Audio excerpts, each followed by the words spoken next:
The Waldorf-Astoria Hotel occupied the full block between Park Avenue and Lexington Avenue from 49th to 50th Street in Midtown Manhattan.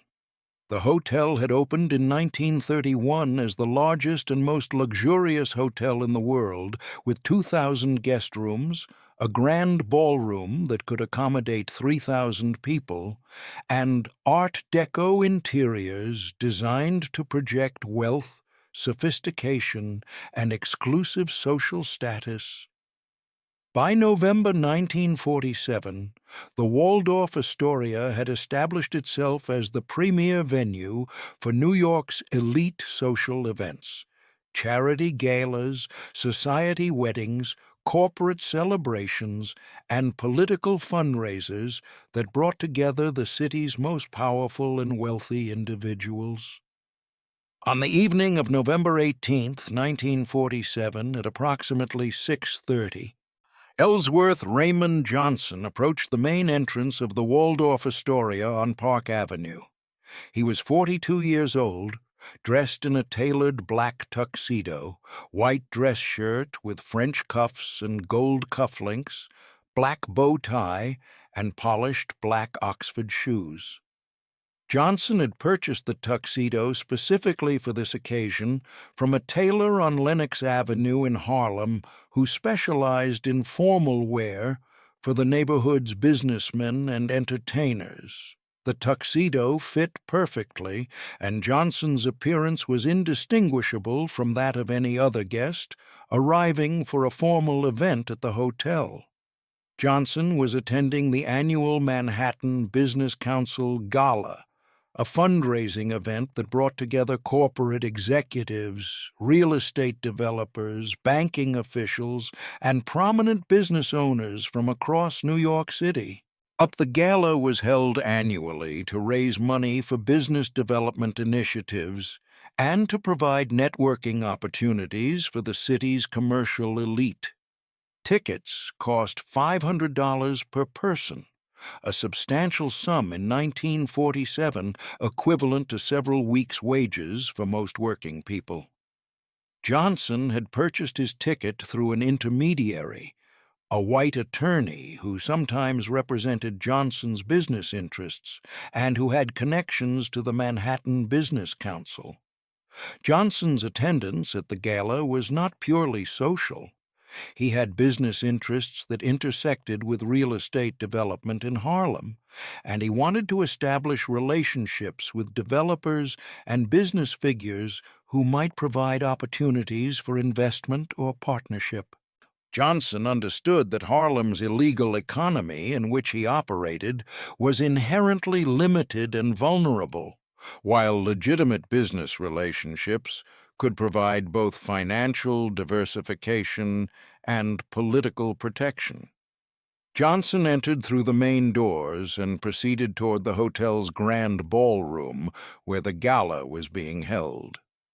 The lobby was elegant: marble floors, crystal chandeliers, gilded columns, uniformed doormen and bellhops moving efficiently to assist guests. Other guests were arriving simultaneously, men in tuxedos and women in evening gowns, their clothing and jewelry displaying wealth and social status. As Johnson approached the entrance to the grand ballroom, he presented his ticket to the attendant stationed there. The attendant was a white man in his 30s wearing a hotel uniform, and the attendant examined the ticket, looked at Johnson, then looked at the ticket again. He hesitated, appeared uncertain, then excused himself and walked quickly toward a supervisor who was standing several feet away near the ballroom entrance. Johnson stood quietly, waiting. He observed the attendant speaking with the supervisor, both men looking in his direction. After approximately 2 minutes, the supervisor approached Johnson. The supervisor was a white man in his 50s, well-dressed in formal attire, carrying himself with the authority of someone accustomed to managing high-profile events. The supervisor spoke to Johnson in a low voice, stating that there appeared to be a problem with Johnson's ticket. Though Johnson replied calmly that there was no problem, he had purchased the ticket legitimately through proper channels and had confirmation of his purchase. The supervisor stated that the ticket itself was valid, but that the Manhattan Business Council Gala was a private event with specific attendance policies. Johnson asked what policies were being referenced. The supervisor stated that the event was intended for members and guests of the Manhattan Business Council and for individuals with established business relationships within the council's network. Johnson stated that he had business interests in Harlem real estate and commercial development, and that his attendance was appropriate for an event focused on business networking. The supervisor's expression remained neutral but firm, and he stated that the Manhattan Business Council served a specific community of business owners and that the event organizers maintained discretion over attendance. He did not explicitly state that Johnson was being excluded because he was black, but the implication was clear from the context, from the supervisor's careful language, and from the fact that no other guest's ticket or presence was being questioned. The supervisor offered to refund Johnson's $500 ticket price and suggested that Johnson might find other venues more suitable for his networking interests. His tone was polite but dismissive, the practiced courtesy of someone accustomed to excluding people without creating public scenes. Other guests were entering the ballroom behind Johnson, some glancing at the interaction with expressions ranging from curiosity to discomfort to indifference. Johnson stood silently for several seconds, his face showing no emotion. He did not raise his voice, did not argue, did not physically resist. He simply looked at the supervisor with a steady gaze that conveyed he understood exactly what was occurring and why. Then Johnson nodded once, turned, and walked back through the hotel lobby toward the main entrance. Johnson exited the Waldorf-Astoria and stood on the sidewalk on Park Avenue. The evening was cool, the street busy with traffic and pedestrians. Johnson lit a cigarette and stood quietly, thinking. He had expected that attending the gala might present challenges. Segregation and racial exclusion were pervasive in 1947 New York, and even in settings that did not formally advertise whites-only policies. But Johnson had hoped that purchasing a ticket through legitimate channels, dressing appropriately, and presenting himself as a businessman would be sufficient to gain entry. The exclusion confirmed what Johnson already knew, but had hoped might be changing, that regardless of his wealth, his intelligence, his business acumen, or his influence in Harlem, he remained a black man in a society that systematically excluded black people from institutions and spaces controlled by white elites. The exclusion was not personal. The supervisor did not know Johnson, had not evaluated his actual qualifications or business interests. The exclusion was systematic, based solely on racial categorization. Johnson walked east on 50th Street toward Lexington Avenue, and then turned north. He walked for several blocks, smoking, thinking methodically about what had occurred and what it represented. He understood that the specific exclusion from the Manhattan Business Council Gala was less important than the broader pattern it exemplified. Segregated social events, exclusive clubs, business organizations that excluded black members, these practices created networks of power and opportunity that were inaccessible to black business people and professionals, regardless of their qualifications. This systematic exclusion had multiple effects. It prevented black business owners from forming relationships with capital sources, with suppliers, with political figures who could facilitate business development. It prevented black professionals from accessing information and opportunities that circulated through white business networks. It reinforced economic inequality by ensuring that wealth and opportunity remained concentrated within white communities, while black communities remained economically marginalized. Johnson recognized that challenging his specific exclusion from one gala would accomplish nothing meaningful. He could potentially sue for discrimination, but such lawsuits rarely succeeded in 1947, and even successful litigation would only affect one event. The problem was not one organization's policy, but a system of practices that operated across countless institutions throughout New York and throughout the country. But Johnson also recognized that the Manhattan Business Council's annual gala represented a particular kind of vulnerability.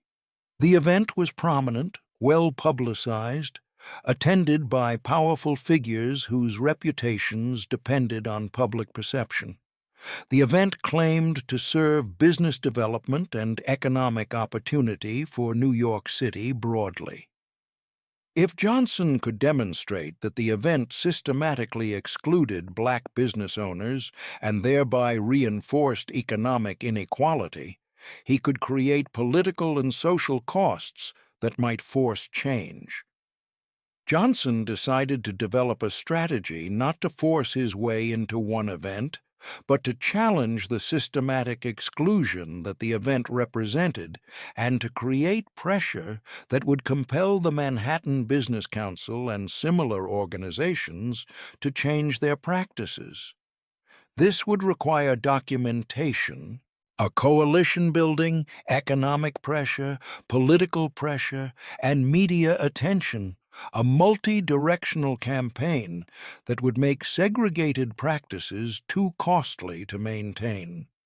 The first ally Johnson identified was Eleanor Washington, a 36-year-old attorney who specialized in civil rights law and who had been active in early efforts by the NAACP Legal Defense Fund to challenge segregation in New York. Washington maintained a law office in Harlem and had represented numerous clients in discrimination cases involving employment, housing, and public accommodations. Johnson had known Washington professionally for several years, and he respected her legal expertise and her strategic understanding of how to challenge discriminatory practices. Johnson met with Washington at her office 3 days after the exclusion from the Waldorf-Astoria. He explained what had occurred, described the manner in which he had been turned away, and outlined his assessment that the exclusion represented systematic racial discrimination by the Manhattan Business Council. Washington listened carefully and asked detailed questions about the circumstances, the language used by hotel staff, and the apparent policies governing attendance at the gala.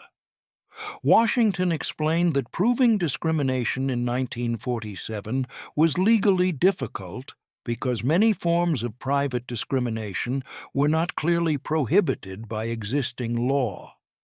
Hotels and private organizations could often exclude people at their discretion, and racial discrimination in private social settings was widespread and largely legal. However, Washington noted that the Manhattan Business Council presented itself as serving broad business development interests for New York City, received favorable treatment from city government including tax benefits and permits for events, and claimed to operate for public benefit rather than as purely private social club. If the council was benefiting from public support while systematically excluding black business owners, that created potential grounds for political and legal challenge. Washington agreed to research the council's legal status, its relationship with city government, and potential strategies for challenging discriminatory practices. The second ally was Reverend Marcus Hayes, pastor of the Mount Zion Baptist Church on West 138th Street in Harlem, and a prominent voice in the neighborhood's civil rights community. Hayes was 54 years old, a graduate of Morehouse College and Union Theological Seminary, known for powerful preaching and for organizing campaigns around economic justice and racial equality. Johnson met with Hayes and explained the situation regarding the Manhattan Business Council Gala. Hayes understood immediately that the exclusion represented broader issues affecting Harlem's business community. Black business owners throughout Harlem faced systematic exclusion from business networks, from capital sources, from political relationships that white business owners accessed routinely. This exclusion perpetuated economic inequality and prevented Harlem's economic development. Hayes agreed to organize religious and community leaders to address these issues publicly and to demand that business organizations claiming to serve New York City actually serve all of the city's communities. The third ally was James Mitchell, publisher of the Amsterdam News, Harlem's leading black newspaper with circulation throughout New York's black community. Mitchell was 48 years old, an experienced journalist who had covered civil rights issues for 20 years, and who understood how media attention could create pressure on institutions practicing discrimination. Johnson met with Mitchell and provided information about the Manhattan Business Council Gala and the systematic exclusion of black business owners from business networking organizations. Well, Mitchell recognized this as a significant story that would resonate with the Amsterdam News readership. Many black professionals and business owners in Harlem had experienced similar exclusions from organizations, clubs, and networks that claimed to serve business development but that operated as segregated spaces for white elites. Mitchell agreed to investigate the Manhattan Business Council's practices and to publish articles documenting patterns of racial exclusion. The fourth ally was Congressman Adam Clayton Powell Jr., who had been elected in 1945 as Harlem's representative in the U.S. House of Representatives, and who had quickly established himself as an aggressive advocate for civil rights and economic justice. Powell was 39 years old, charismatic and politically savvy. While willing to use his congressional platform to challenge discrimination in both public and private institutions. Johnson contacted Powell's office and provided information about the Manhattan Business Council and its exclusionary practices. Powell recognized that the issue had political significance beyond Johnson's individual case. Organizations that claimed to serve business development while excluding black business owners were perpetuating the economic marginalization that Powell was committed to challenging. Powell agreed to use his congressional position to call attention to discriminatory business practices in New York and to pressure organizations to change their policies. The fifth ally was a coalition of black business owners in Harlem who had experienced exclusion from mainstream business organizations. Johnson contacted approximately 30 business owners, restaurant operators, retail store owners, real estate investors, service providers, and organized a meeting to discuss collective action. These business owners represented Harlem's legitimate business community, distinct from Johnson's own operations in illegal gambling and other enterprises, but connected through shared experiences of racial discrimination. The business owners agreed to participate in a campaign documenting their exclusion from business organizations and demanding equal access to business networks, capital sources, and political relationships. They understood that collective action would be more effective than individual complaints, and that connecting their experiences to broader civil rights issues would generate greater attention and pressure. And with these allies identified, Johnson developed a comprehensive strategy for challenging the Manhattan Business Council's discriminatory practices. The strategy had multiple components designed to create pressure from different directions simultaneously.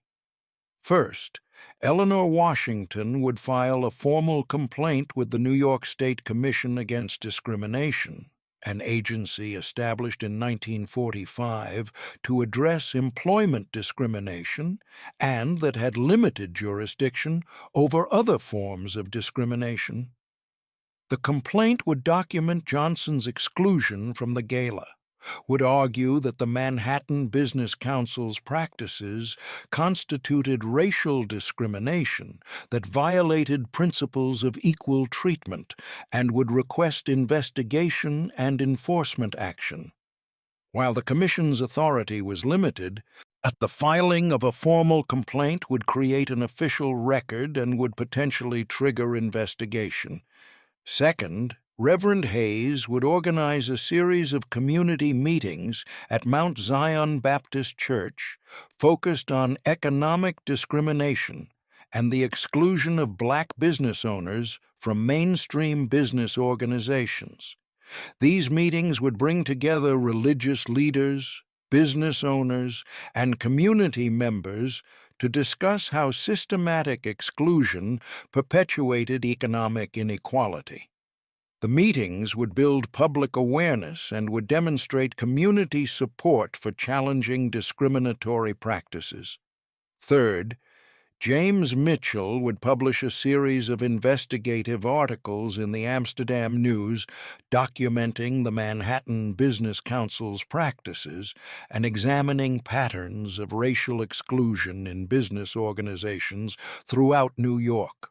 And the articles would interview black business owners who had been excluded, would analyze the council's membership and attendance policies, and would question how organizations claiming to serve business development could justify excluding entire communities. Fourth, Congressman Powell would give speeches and hold hearings addressing racial discrimination in business organizations. Powell would use his congressional platform to draw national attention to how organizations in northern cities like New York practiced segregation through informal exclusionary policies rather than formal whites-only signs, and how this informal segregation was just as effective in perpetuating inequality as Southern Jim Crow laws. Fifth, the coalition of Harlem business owners would organize economic pressure by publicizing which corporations and businesses supported the Manhattan Business Council through membership and sponsorship, and by encouraging the black community to consider this information when making purchasing decisions. This would create potential costs for businesses that participated in discriminatory organizations. Sixth, Johnson himself would quietly leverage relationships he had developed with certain white business figures and political officials who depended on cooperation from Harlem's political and economic structures. Johnson would make clear that continuing exclusionary practices would complicate those relationships and would create difficulties for business operations that required stability in Harlem. And the strategy was designed to make the Manhattan Business Council's discriminatory practices increasingly visible and increasingly costly. If exclusion could be maintained quietly without public attention or political pressure, organizations would continue existing practices.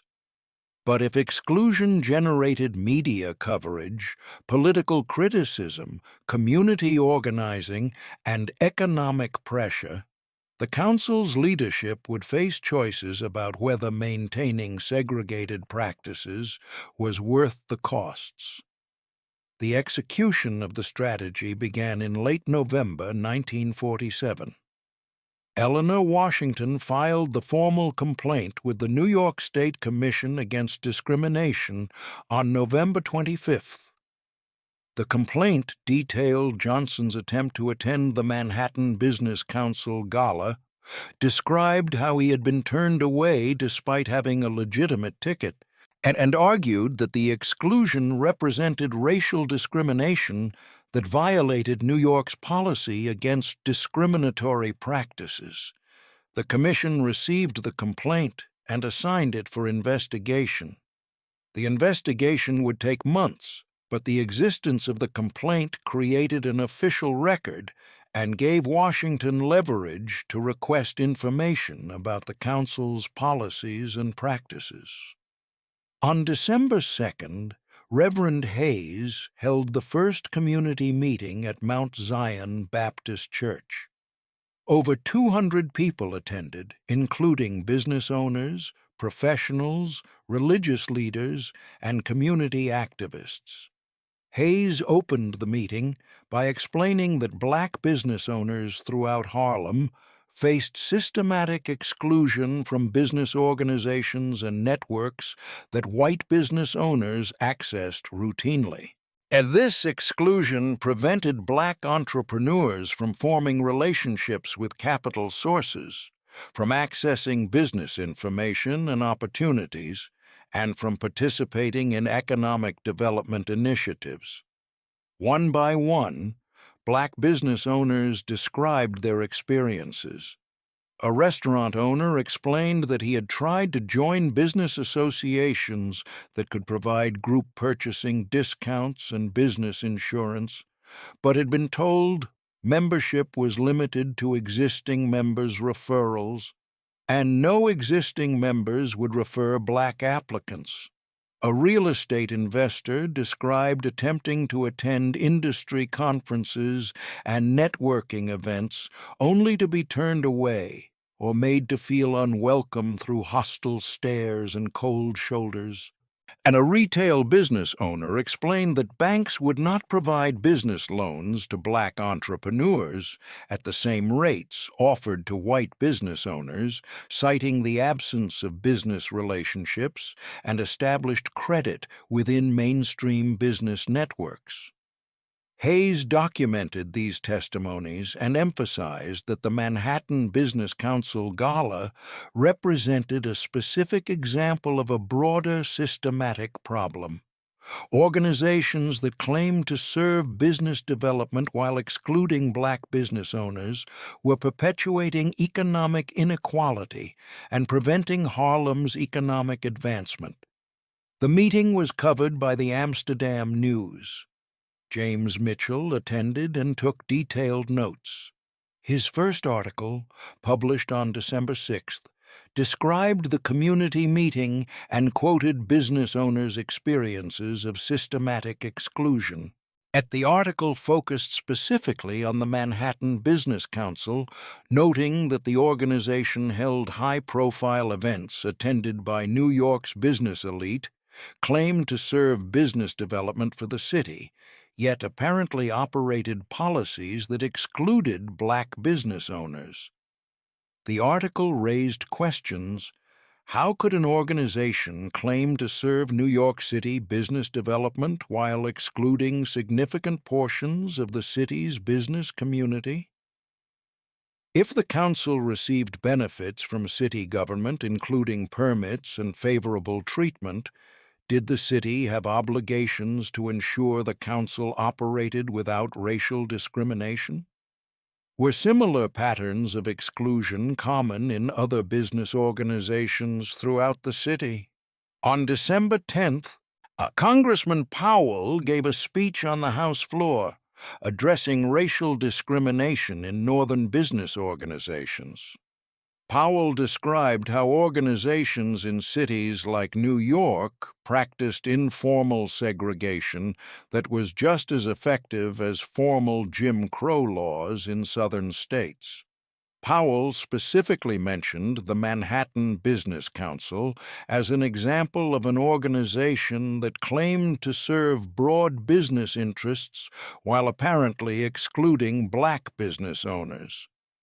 Powell's speech was covered by newspapers, including the New York Times, which published a brief article noting that the Harlem congressman had criticized New York business organizations for discriminatory practices. This brought the issue to wider public attention beyond Harlem's black community. On December 15th, James Mitchell published a second article in the Amsterdam News providing detailed investigation of the Manhattan Business Council's membership and practices. The article documented that the council had approximately 800 members, all of whom appeared to be white.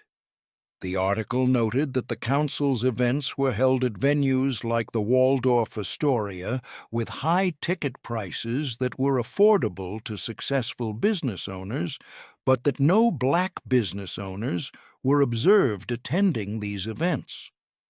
The article quoted the council's stated mission of promoting business development and economic opportunity throughout New York City, and contrasted this with the apparent absence of black members or participants. The article raised questions about whether organizations receiving city permits and operating for claimed public benefit should be allowed to operate discriminatory practices. Throughout December 1947 and January 1948, the combined pressures began to create effects. The Manhattan Business Council received inquiries from city officials asking about its membership policies in response to Congressman Powell's speech and the Amsterdam News coverage. The council received letters from civil rights organizations questioning its practices. Some corporate members of the council began to receive questions from their own stakeholders about why they supported an organization that appeared to exclude black business owners. The council's president, Robert Whitmore, was a 60-year-old real estate developer who had led the organization for 8 years. Whitmore had not personally excluded Johnson from the gala. That decision had been made by hotel staff implementing what they understood to be the council's unwritten policies. But Whitmore was responsible for the organization's practices, and he was now facing questions about those practices from multiple directions. Whitmore initially responded defensively. In January 1948, he issued a statement saying that the Manhattan Business Council was a private organization that served its members' interests, that membership was by invitation and based on business relationships within the council's network, and that the council did not discriminate but simply maintained standards for membership that reflected its mission and community. And this statement was carefully worded to avoid explicit acknowledgement of racial discrimination while defending the council's right to control its own membership. But the statement failed to address the central criticism that an organization claiming to serve business development for all of New York City was excluding entire communities based on race. On February 3, 1948, Reverend Hayes organized a second community meeting at Mount Zion Baptist Church. This meeting attracted over 300 attendees and received coverage not just from the Amsterdam News, but from the New York Times and the New York Herald Tribune. Hayes announced that the community was demanding that the Manhattan Business Council either commit to inclusive practices or acknowledge publicly that it was a segregated organization serving only white business interests. Hayes emphasized that the issue was not simply about one individual's exclusion from one event, but about systematic practices that perpetuated economic inequality. Organizations that received public benefits and that claimed to serve public interests had obligations to operate without racial discrimination. On February 10th, James Mitchell published a third article documenting that several other prominent business organizations in New York appeared to operate similar exclusionary practices.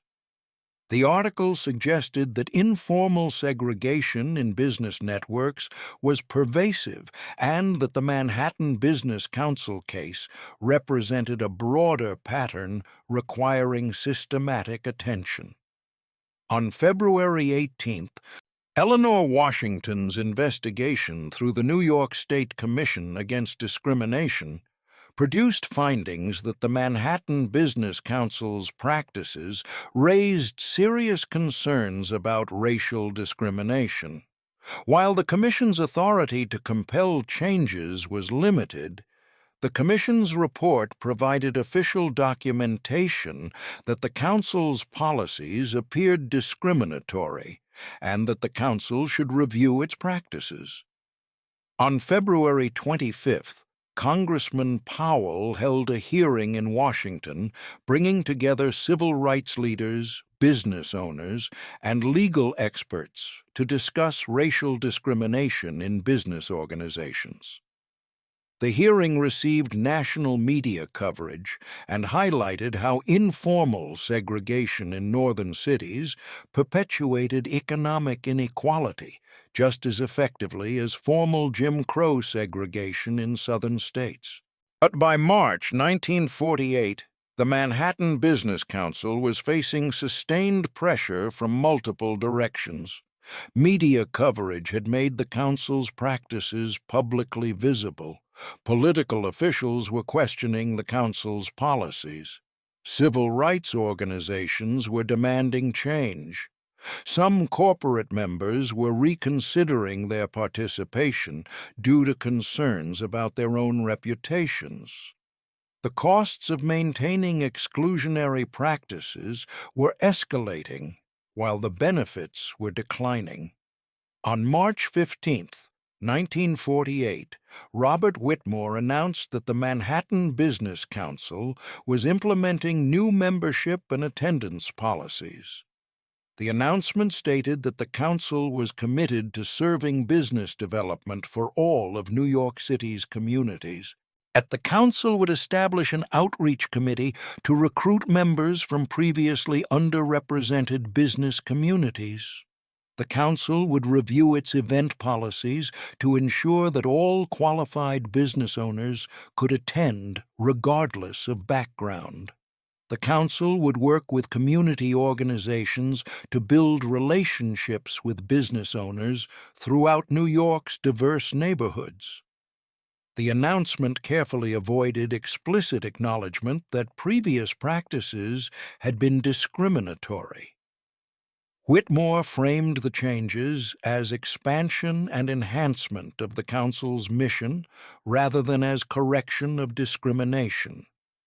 But everyone involved understood that the policy changes resulted from the sustained campaign that had made exclusionary practices too politically and reputationally costly to maintain. On April 20th, 1948, the Manhattan Business Council held a reception specifically focused on business development in Harlem. The reception was held at the council's offices rather than at an exclusive hotel, signaling a different approach to inclusivity. Over 100 Harlem business owners attended, including many who had participated in the campaign challenging the council's previous practices. Ellsworth Johnson attended the reception. He was introduced to council members, discussed his business interests, and established initial relationships with real estate developers and business figures who expressed interest in potential partnerships in Harlem. No one explicitly acknowledged that 6 months earlier, Johnson had been excluded from the council's gala at the Waldorf-Astoria. But the contrast between the November exclusion and the April reception demonstrated that systematic pressure had forced meaningful change. On November 16, 1948, the Manhattan Business Council held its annual gala once again at the Waldorf-Astoria. This time, approximately 30 black business owners attended among the 600 total attendees. Johnson received an engraved invitation and attended wearing the same tuxedo he had worn the previous year when he had been turned away. He entered through the main doors, presented his invitation, and was welcomed without incident into the grand ballroom where the event was held. Johnson was introduced to numerous council members and business figures throughout the evening. He discussed potential business partnerships, exchanged contact information, and was invited to participate in council committees focused on real estate development and economic opportunity. His attendance generated no particular attention. He was simply one among many business figures networking at a major business event. But Johnson understood the significance of what had changed. A year earlier, he had been excluded solely because of his race, despite having a legitimate ticket and appropriate qualifications. Through systematic documentation, coalition building, and pressure applied through legal, political, media, religious, and economic channels, the practices that had enabled that exclusion had been challenged and changed. The Manhattan Business Council had been forced to choose between maintaining segregated practices and adapting to political and social pressure. And the council had concluded that maintaining exclusion was no longer worth the costs. The broader impact of the campaign extended beyond the Manhattan Business Council. Other business organizations in New York took notice of what had occurred and began reviewing their own practices. The New York Chamber of Commerce announced new diversity initiatives. Several industry associations established outreach programs to recruit members from black business communities. These changes were incremental and incomplete. Racial discrimination in business networks would persist for decades, but the successful challenge to the Manhattan Business Council established that such practices could be exposed and contested. The campaign also demonstrated effective strategies for challenging discrimination, documentation of specific incidents, a coalition building across different sectors, pressure applied simultaneously through legal, political, media, religious, and economic channels, patient execution over months, rather than demanding immediate results. These approaches had proven more effective than confrontation or litigation alone. For Eleanor Washington and the growing civil rights legal community, the campaign provided lessons about how to challenge discrimination in contexts where existing law provided limited protection. Creating political and social costs for discriminatory practices could force changes even when legal remedies were unavailable. For Reverend Hayes and Harlem's religious leadership, the campaign demonstrated how churches could organize communities around economic justice issues.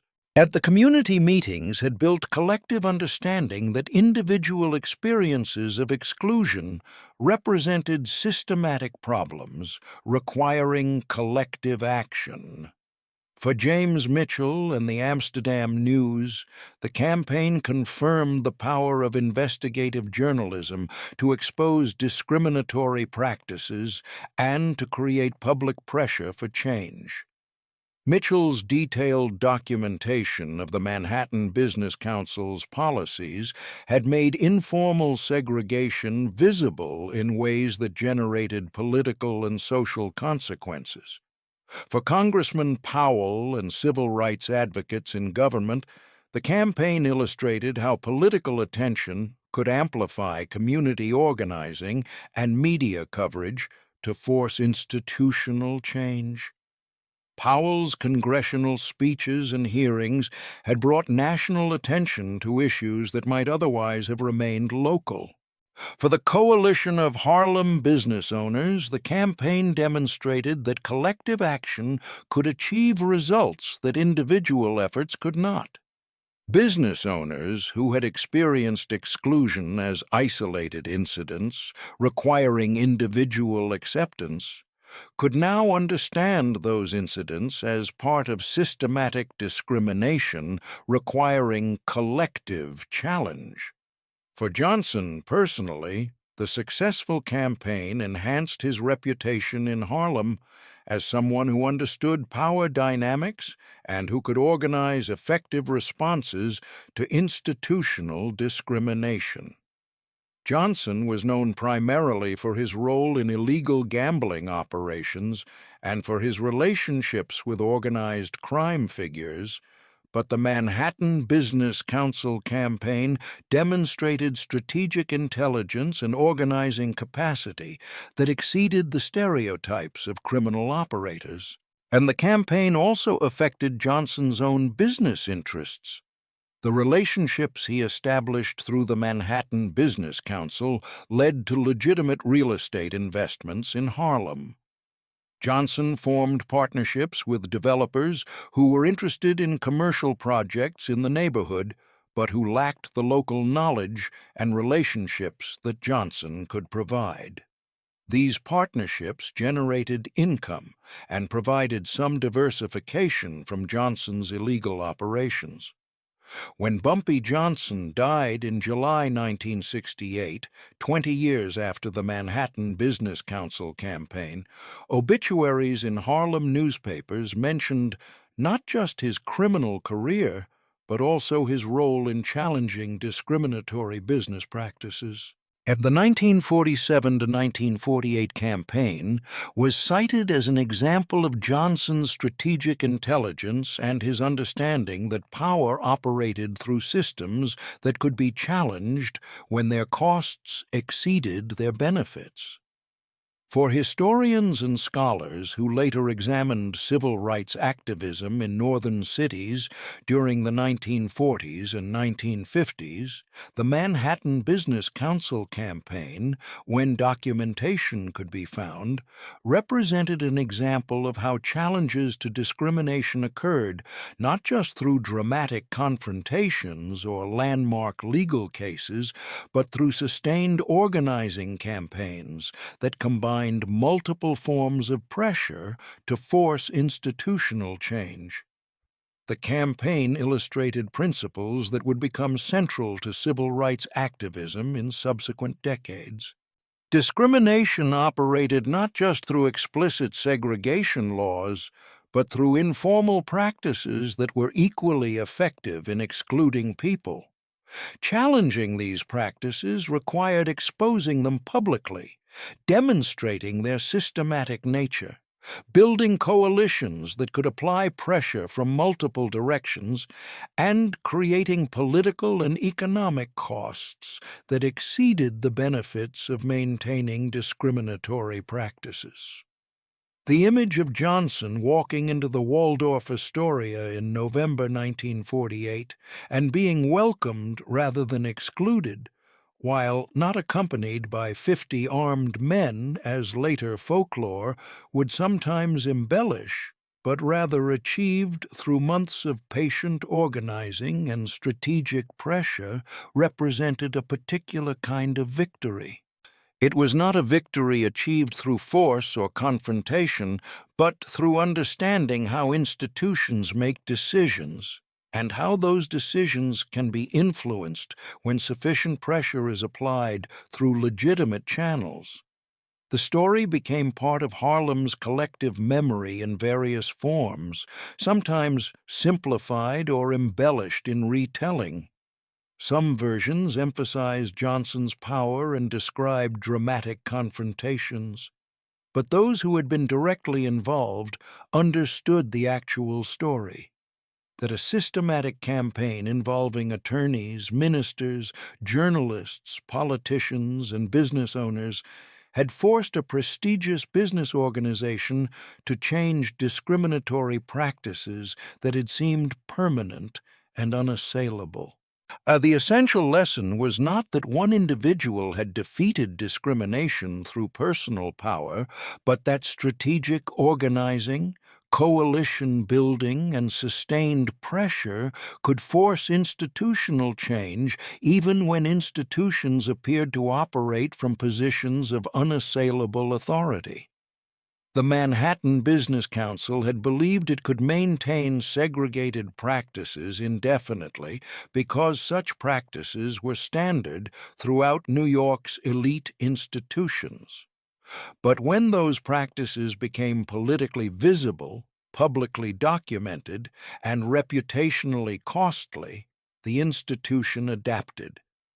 This understanding, that institutional practices respond to calculations of costs and benefits rather than to abstract principles of justice, and that creating sufficient costs can change those calculations, was the deeper significance of the Manhattan Business Council campaign. It demonstrated power at its most sophisticated. Not the power of force or confrontation, but the power of strategic intelligence, patient execution, and clear understanding of how systems actually operate beneath their formal rules and public rhetoric. The victory was real and lasting. The Manhattan Business Council did not revert to exclusionary practices after the initial changes. Black business owners continued to participate in the council's events and activities. The council became part of New York's evolving business landscape in which racial exclusion, while still common, was increasingly contested and costly. The changes were incomplete and did not eliminate discrimination, but they established that such discrimination could be successfully challenged through organized pressure and strategic action. This was the legacy that remained in Harlem's memory, that a black business owner who had been turned away from a segregated gala had not accepted that exclusion as inevitable, but had organized a systematic campaign that forced institutional change. The campaign had demonstrated that seemingly permanent forms of discrimination were actually vulnerable when sufficient pressure was applied through proper channels with strategic intelligence and patient execution. The story illustrated what was possible when individuals refused to accept discriminatory treatment as inevitable, when communities organized collectively rather than tolerating exclusion as isolated incidents, and when multiple forms of pressure were coordinated to create costs that exceeded the benefits of maintaining unjust practices.